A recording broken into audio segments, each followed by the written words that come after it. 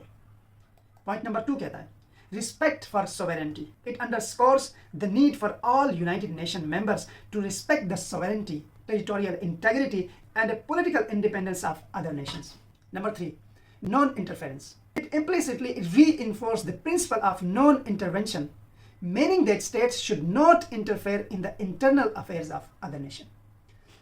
تو اب آپ مجھے بتائیں دھرو راٹھی، جہاں پر آپ کے پاس 40 لوگوں کی ریسرچ ٹیم ہے، کیا انہوں نے آپ کو نہیں بتایا کہ اس پورے واقعے پر یونائٹڈ نیشنز کا چارٹر کیا کہتا ہے؟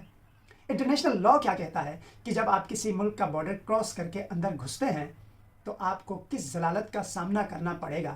کیا آپ کو یہ بات نہیں بتائی گئی؟ انتہائی دکھ کے ساتھ آپ نے بار بار اپنے ولاگ میں اس بات کو ڈیفینڈ کیا کہ ہم نے وہاں جا کے دہشت گردوں کے ٹھکانوں کو نیست و نابود کیا۔ کیا آپ اور آپ کی ٹیم انکلوڈنگ انٹرنیشنل میڈیا اب تک کوئی ثبوت دکھا پائے ہیں کہ جہاں پر آپ نے حملے کیے سوائے مسجدوں کے، سوائے عام لوگوں کے، سوائے معصوم لوگوں کے کوئی دہشت گرد بھی مرا ہے؟ اگر کوئی مرا ہے تو آج تک اس کا نام، اس کی شناخت دنیا کے میڈیا کے سامنے کیوں نہیں ہے؟ اگر نہیں آئی ہے تو کیا آپ اس بات کو ابھی مانیں گے کہ آپ نے ایک ملک کی سوورنٹی کو، اس کے انٹرنیشنل بارڈر کی وائلیشن کی ہے، یونائٹڈ نیشن کے چارٹر کی دھجیاں اڑائی ہے؟ کیا آپ اس بات کو ایڈمٹ نہیں کریں گے؟ آپ نے اپنے پورے ولاگ میں انڈیا میں معصوم جانوں کا ضیاع کا ذکر کیا، بہت اچھی بات ہے، میں اس بات سے بالکل ڈینائی نہیں کرتا۔ کیا آپ نے پاکستان والی سائٹ کا ذکر کیا؟ یہاں پر کتنے معصوم لوگ مرے، کتنی عورتیں مری، کیا ایک کا بھی ذکر آپ کے ولاگ میں تھا؟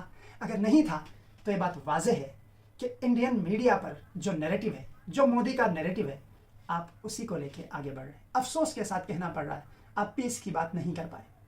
جو سٹانس آپ کا تھا، جس طرح کا چینل آپ کا تھا ہیومن رائٹس کو لے کے، ورلڈ پولیٹکس کو لے کے، اس ایک ولاگ نے اس سب کو ختم کر دیا، اس سب پر پانی پھیر دیا، اور آپ اور اس گودی میڈیا میں بالکل فرق نظر نہیں آیا جو صرف نفرت، مسلمانوں کے خلاف ایک نیریٹو اور مسلمانوں کے خون کا پیاسا ہے۔ سوچنے کی بات ہے، سمجھنے کی بات ہے۔ مجھے امید ہے کہ آپ اپنے اگلے ولاگ میں ان 40 بندوں کی ریسرچ ٹیم سے یہ سوال ضرور کریں گے کہ میرے پچھلے ولاگ میں جہاں پر آپ نے بار بار ٹائمز آف انڈیا کو کوٹ کیا ہے، کیا آپ اب بھی یہی کریں گے یا پھر آپ فیکٹس اینڈ فگرز کو دیکھیں گے؟